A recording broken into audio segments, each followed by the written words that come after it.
Welcome back to the Golden State with mates post-game live after a 112-104 defeat for the Warriors in their home opener against the LA Clippers. Come into the chat, have your say. I'll read your comments out live on the stream. A bit of a flat stream it will probably be on multiple fronts given what we saw in that game. Of course, the first defeat of the season for the Warriors following their crazy first two victories, beating the Trailblazers and Jazz by a combined 77 points.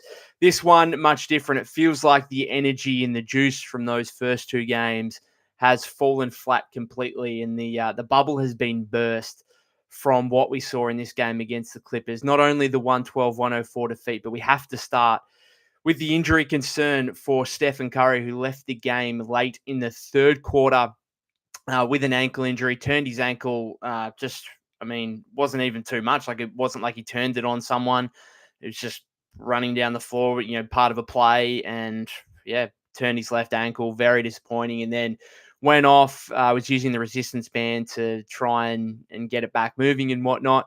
And came back on in the fourth quarter there for all of 5 seconds. And the very first play, tweaked it again and went straight back into the locker room, not to be seen again. So, I mean, that's the big concern from this game. I couldn't really care less about the result if it means that Steph is not too bad. And Steve has come out in the press conference 5 minutes ago and said that it's a mild to moderate ankle injury for Steph. Of course, he's been through this so much throughout his career in terms of ankle injuries. You would have a fair indication of how severe it is even before he gets an MRI on it. But I mean, the result doesn't matter at all at this point. It's really about Steph and that ankle, because if he's in any way hampered by this, not just in terms of being out for a while, but being an ongoing concern throughout the season, then I mean, it sounds drastic to say, but I don't think it's too drastic to say that the Warriors, like, this is a season-defining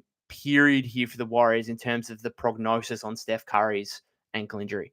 Like, if this is severe in any way, shape, or form, you can almost kiss goodbye to the season, because I know that sounds drastic. But this is a team with one superstar player. The Warriors over the first 3 games before this injury had been completely fine from a health standpoint. And it's almost as if the health gods, the injury gods, were just setting the Warriors up, because it was all great news. You had Steph, Draymond, Melton, all as questionable head of the Jazz game. They all play. They win by 41 points. It's all fantastic.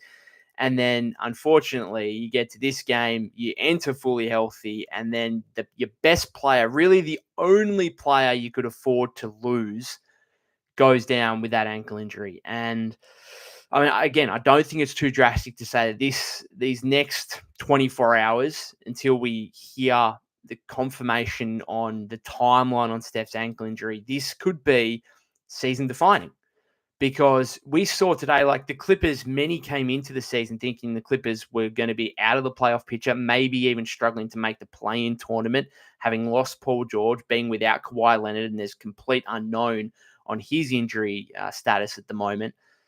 And yet you saw today a very well-run team, a very well-organized team, who not only beat the Warriors today, but that was the second night of a back-to-back after beating the Denver Nuggets in Denver by 5 yesterday. This is a good basketball team, and yet one that may be only around the play-in tournament. There is going to be so many battles for the Warriors on a nightly basis. And the two teams that they've already played in the first couple of games are the two easiest teams they're probably going to get in the Western Conference. And from here on out, yes, they're going to play Portland and Utah again. Yes, they're going to play a bunch of teams in the East who aren't great, but the West is going to be a bloodbath. And for the Warriors, they're already kind of skating thin ice as it is in terms of being able to get up into that top 6. They can't afford to lose Steph for 2 or 3 weeks here or more. They simply cannot. Like, where are they going to go without Steph Curry? And this is the exact issue. We've talked about the depth, how good it has been over the first 2 games, and it's been fantastic. But then you get to this situation, and Steve was asked in the postgame, okay, where are you going to go offensively if Steph's out for a little while? And he says, oh, well, Wiggs is going to get more of a look. And I'll get into Wiggs. Wiggs was fantastic, elite in this game. Probably two players, I think, that were a major positive for the Warriors in this game, and I'll get onto it.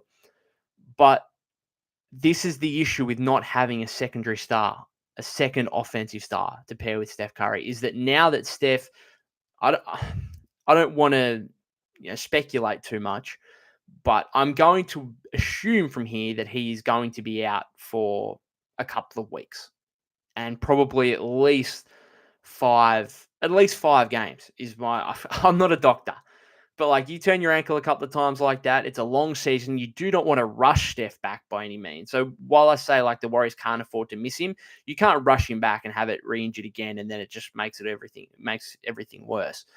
And so where do the Warriors turn to now? And this is the issue with not having a second offensive star. They could have, right now, they could have had Paul George and Lauri Markkanen if the Clippers and the Jazz had been willing to play ball during the offseason. And then you lose a guy like Steph Curry and you think, okay, we've still got those two guys who are capable of going out and having 25, 30 plus points for you on any given night. Who is going to be that for the Warriors now? It's still going to have to be done by committee, offense by committee. You're going to have a heap of guys scoring double figures. And maybe the Warriors will be able to do that as we project moving forward here. But you also don't have the threat of Steph Curry out there. And that is just such a big factor.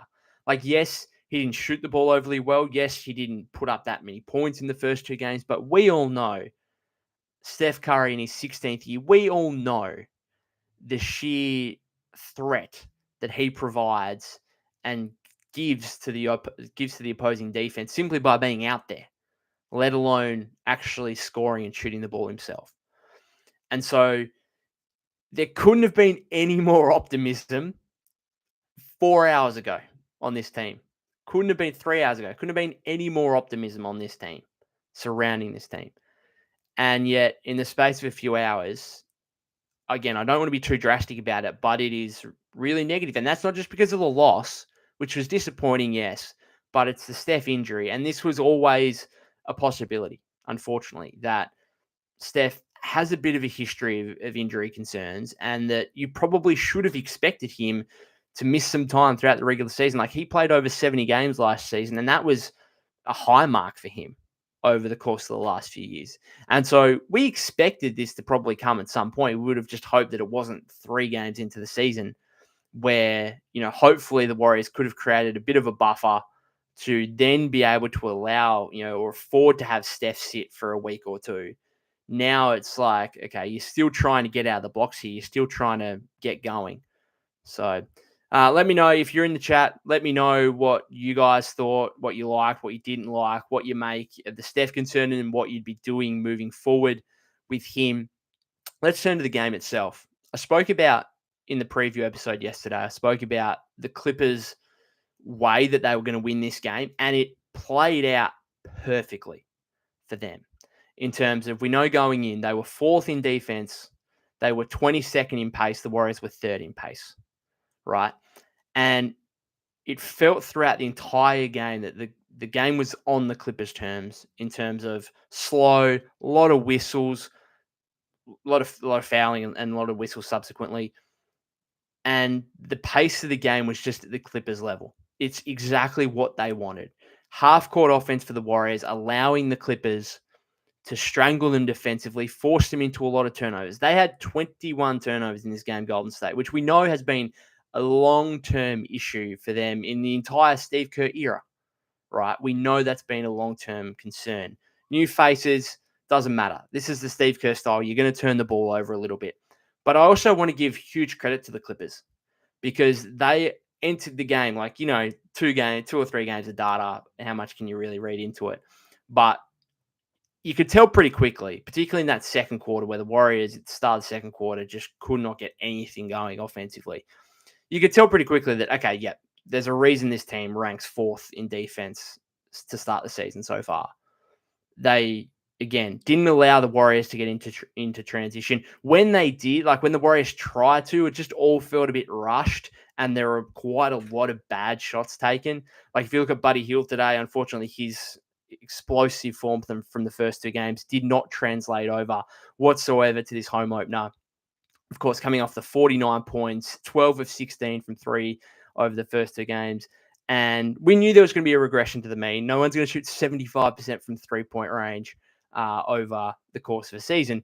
But we would have hoped that maybe it would have been a bit of a slower decline rather than a game like this from Buddy, where he plays nearly 28 minutes, goes 3 of 14 from the floor, 1 of 9 from 3-point range. And I just thought a lot of Buddy's attempts weren't great looks. Like even the one, like the magical 4-point play in the second quarter that he had, like not a great look necessarily. Like he's a great shooter, so he can make those shots. But ideally, you'd like something better. And I just think the Warriors, their shot quality wasn't great in this game, and they turned the ball over, and they missed some free throws. I mean, they were 14 to 22 from the free throw line. So you combine all those things. This was a winnable game.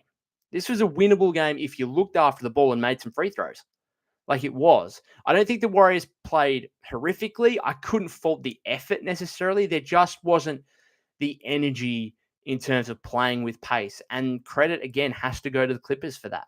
They're one of the best defensive teams in the league. A lot of wings. Zubac in the middle, who I'll talk about in a second. He was absolutely huge. The game was just on the Clippers' terms throughout. And even when the Warriors made a little bit of a run, like they made a bit of a run, I think late in the third quarter with a few minutes to go, then they had the run without Steph midway towards the last few minutes of the fourth quarter where they were down 11. They went on a 10-0 run. Wiggs kind of initiated that, got the game back to 1, and we thought, wow, maybe the Warriors could steal this. And it would have been a steal. Steve said it in his post-game presser, said, if we'd come back and won the game, great, but we didn't deserve to win that game. And I wholeheartedly agree. Like the Warriors didn't help themselves, but the Clippers, they played very well. And again, it goes down to the fact this is a team that many expect will be around the play-in range. Good team, capable of beating you. And that's what the Warriors are going to face on a nightly basis, essentially, in the Western Conference. Aside from the first two games they've already had, which is why I didn't want to make overarching statements on the Warriors based on those first two games, because those were the two worst teams in the Western Conference. Anyway, a couple of positives here. Wiggins, absolutely unbelievable. 29 points, 11 of 15 shooting, 5 of 8 from 3-point range. He was excellent, and it continues his excellent form to start the season. Of course, he had that efficient 20-point night against the Trailblazers to start. Didn't score or shoot the ball well against Utah, but had a career high 10 rebounds in the first half, 13 boards overall, super active, was excellent. And then tonight, just he was the only one that had it going for the Warriors offensively. And we saw with Steph out, they started going to him down the stretch there. Basically, Zubac was playing drop coverage in the paint. Looney come up, set the pick, Wiggs wide open for a jumper, and he was hitting most of them, right? And so superb game from Andrew Wiggins. But the question is now, can you lean on that every game? Because if Steph's out for a little bit, you're going to need that. And I don't know. I'm not ready to say, Wiggs is back. 2022 All-Star Wiggs is back. It looks really good at the moment. This is somewhere nearing the return, but I'm not saying that he's going to be, this guy who's capable of leading your offense and going out and scoring 25 plus for you every night. Now the volume's going to go up because Steph's out, if that's the case. But whether he can be consistent in terms of shooting the ball or not, we'll wait and see. But it was very good, and he was the real major positive. Like there wasn't too much to be taken out of this game from a Golden State perspective, from an individual standpoint. The only other one I would say in terms of real positive for the Warriors was Kevon Looney. So he has 10 points, 11 rebounds, 3 assists, 3 steals off the bench. Changed the game just with his energy. I thought in that fourth quarter was him and Wiggs were, the guys initiating that 10-0 run that got the Warriors briefly back into the game.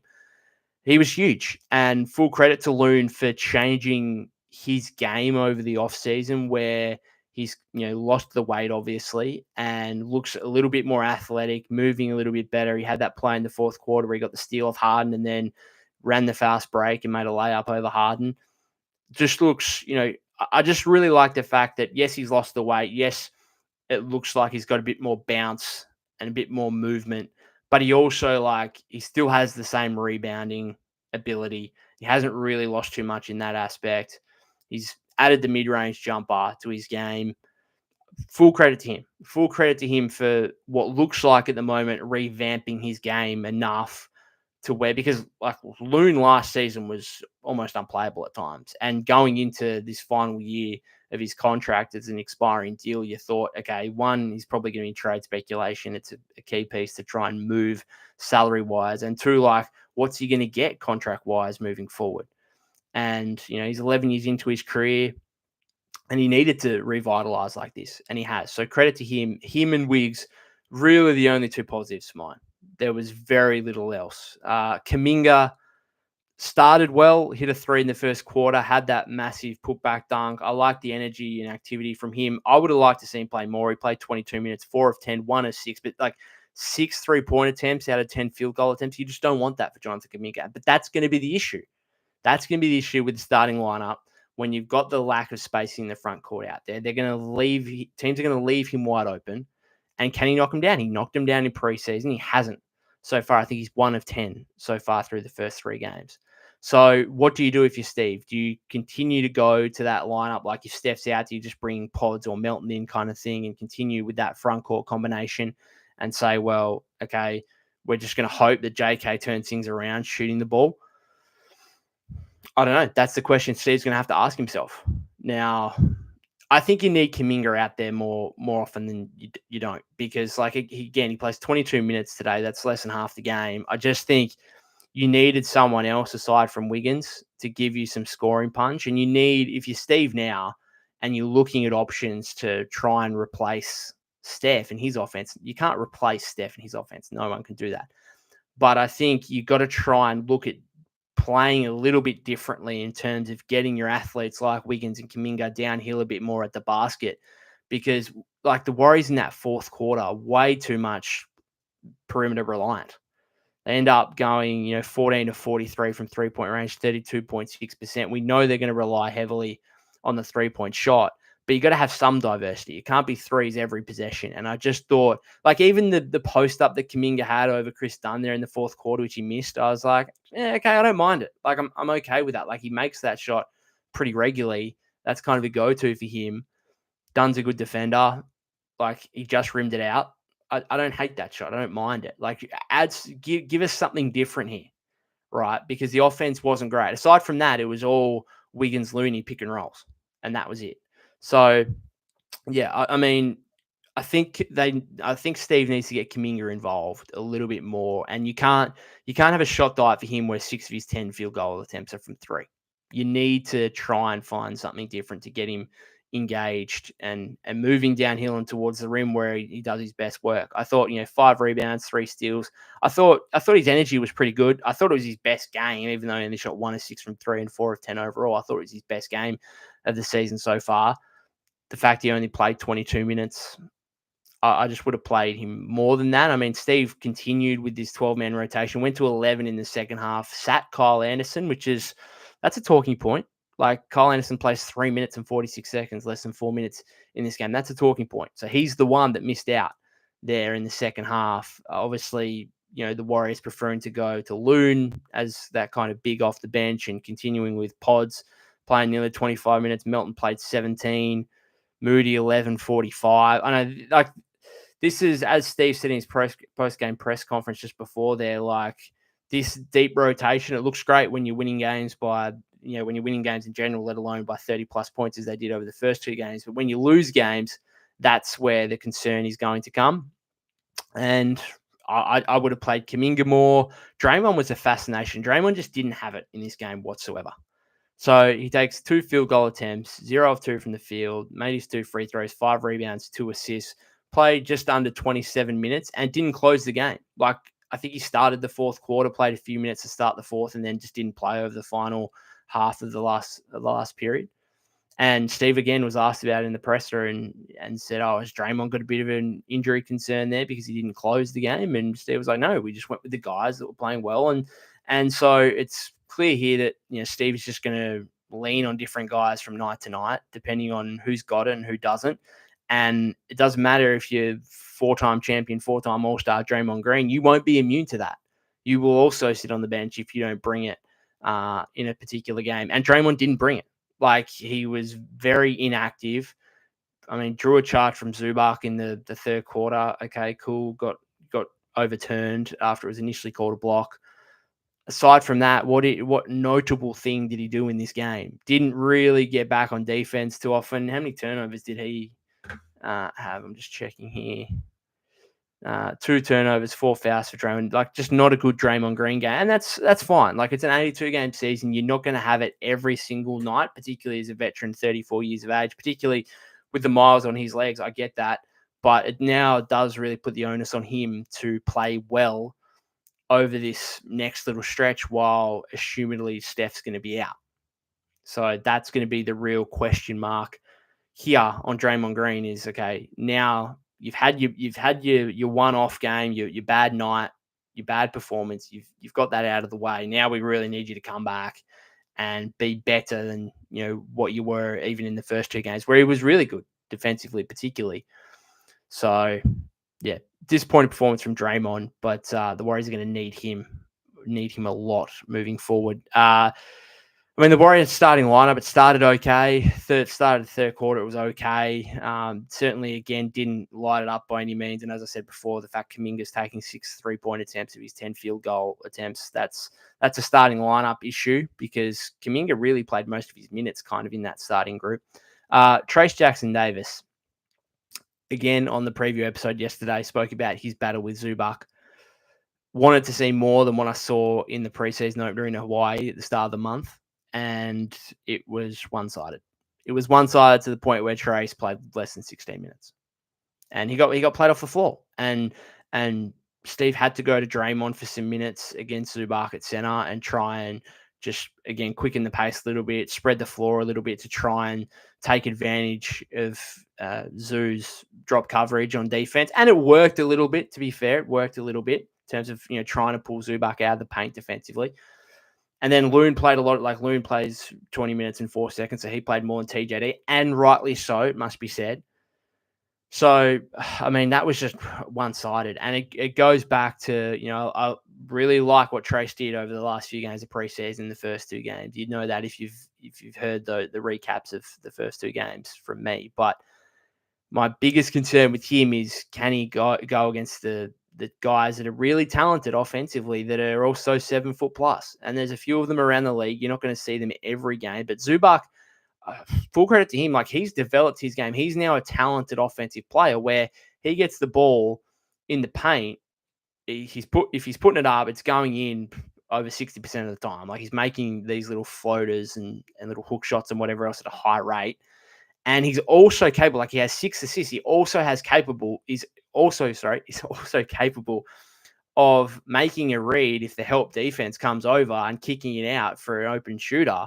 And we saw that countless times. And it was simple. Like, this was always the way the Clippers were going to win this game, was slow it down, make it a half-court game, strangle the Warriors defensively, and then let Harden and Zubac do what they do best, pick and roll after pick and roll.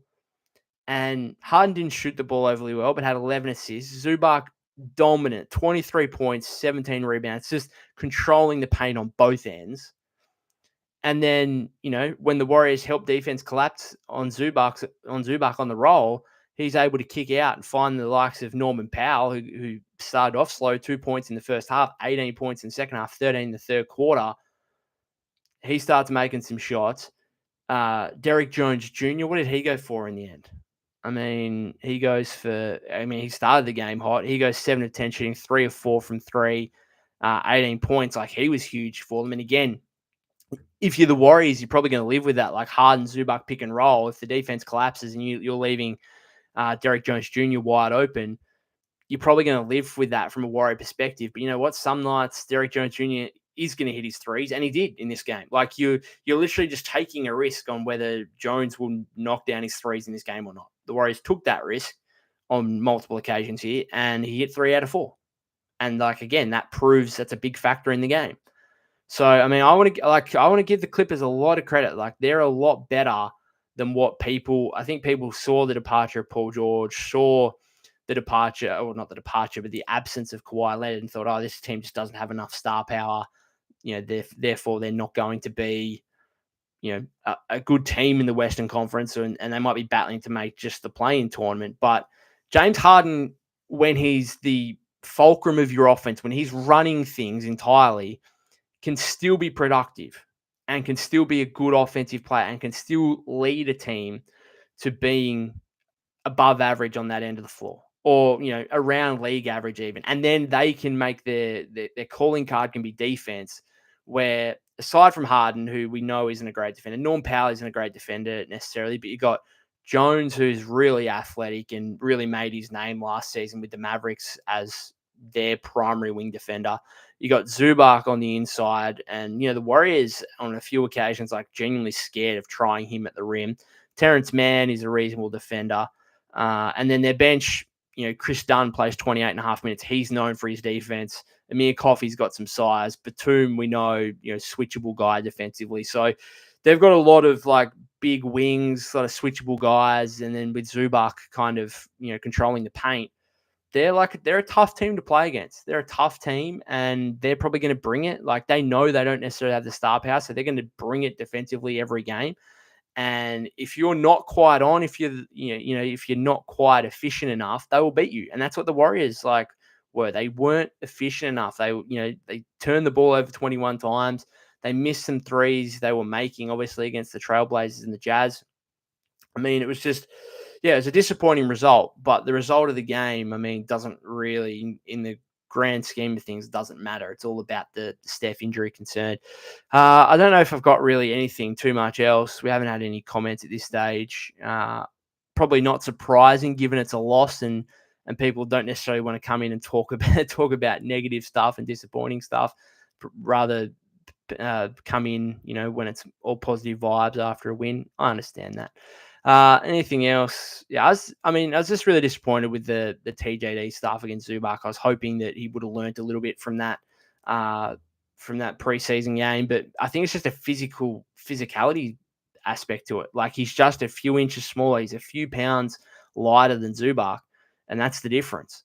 So, I mean, what can you do really if you're Trace right now? He's still learning. He's still young. He's in his second year. He's being asked to be the starting center on a team that wants to be good.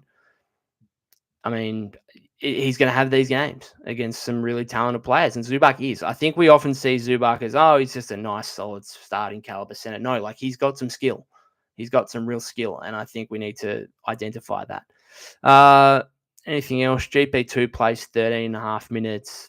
Thought, him getting around the rim early was good, but then he missed a couple of layups later in the game, which was disappointing. Buddy, this is kind of the worst. I still liked his activity. He had 6 rebounds, couple of assists, steal, a block shot, still running around the floor. But this is that was the worst version of Buddy Hield, where he can't hit a shot. A couple of his fouls late in the game were just stupid. He had that foul on Harden towards the end there, where the Warriors still had a 2% chance, and Buddy Hield's foul made it a 0% chance and fouled for no reason, really. Pods' scoring is the biggest concern. 2 of 8, 0 of 5. Did have 5 rebounds, 4 assists.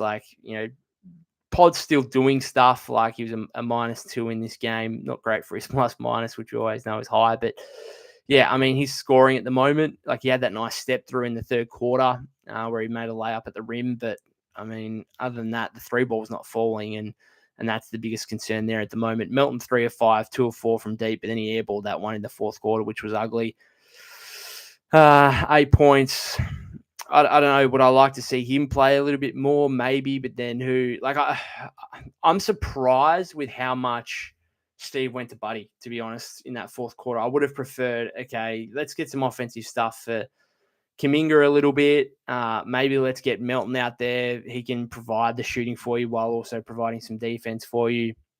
I might have, got Melton out there a little bit more than Buddy. But at the end of the day, without Steph, you need the shooting out there, and that's why he went that way. Moody, not a great game, pretty ineffective. 1 of 3, 1 of 2. And Anderson, I guess, is a talking point, having played less than 4 minutes and not playing at all in the second half. Other than that, guys, we'll finish it up there. Let's fingers crossed for Steph's ankle. That's all we really have to take from this game. Fingers crossed for Steph's ankle, and if it's no good, then the Warriors probably aren't going to be good for a while until he comes back. And it's gonna be interesting to see where they go from here. But I might be back tomorrow. I think they've got the Pelicans. I'm just checking here. Pelicans on Wednesday, I believe. Let me double check. Maybe not. Maybe it's Thursday. Maybe they've got a couple of days off.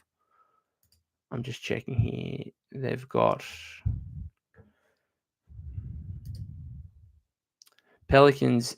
I think it's a back-to-back, isn't it? No, I was right the first time.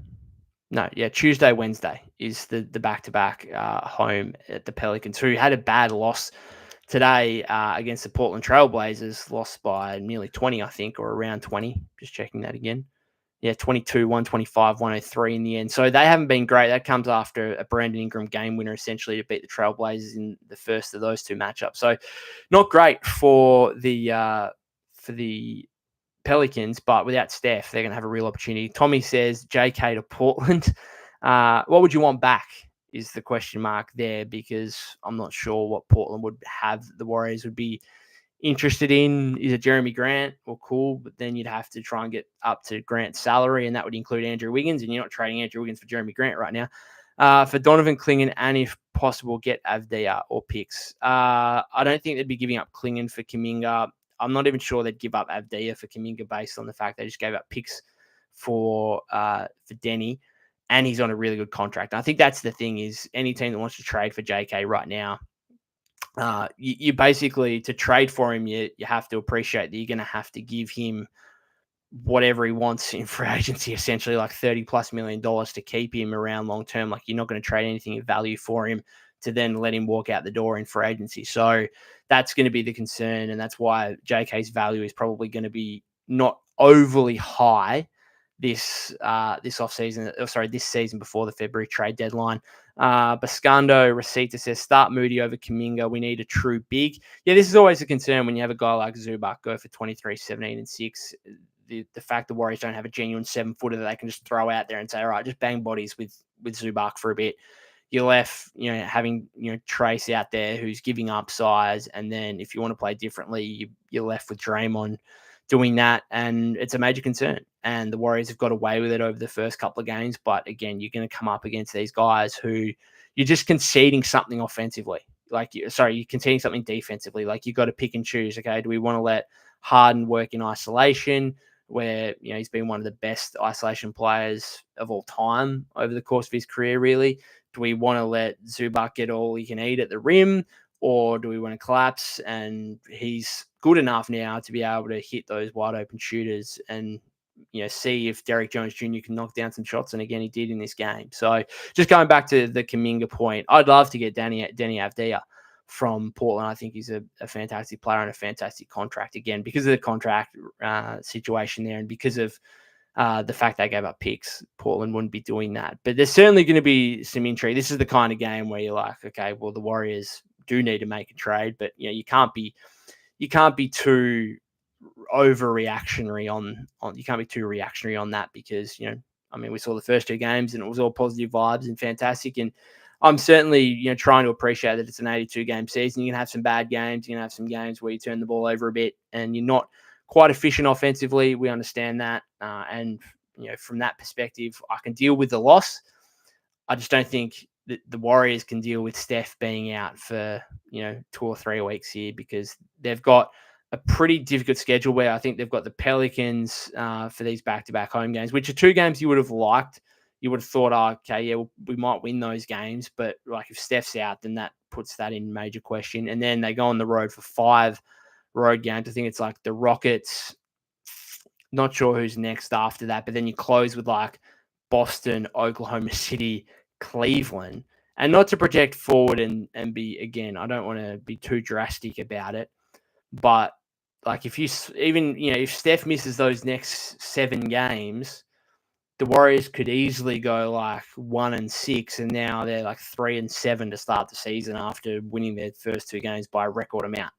And things can just change so quickly. And that's why I think, yes, we could have foreseen Steph getting injured at some point this season, but 3rd game in, you wouldn't have wanted that. And because, it could lead you, once Steph returns, to being way behind the eight ball, and then you've got very little room for error. That's what we saw last season. Now, yes, it wasn't a Steph injury; it was a Draymond suspension. Where once Draymond came back, Warriors were really good, right? Like, what were they, 27-12 over the last 39 games of the season? One of the best teams in the league, and yet they still can't make the playoffs because they left themselves with too much to do based on what they were doing over the first half of the season. So we'll wait and see. I might be back tomorrow for an episode, just give an update, give some more thoughts in regards to the Steph injury, but fingers crossed that is okay. I'll finish it up there. If you haven't subscribed to the YouTube channel already, that would be greatly appreciated. You can follow me at POK252. That's POK252 on X/Twitter. We're also on Instagram and TikTok at Golden State with Mates as well.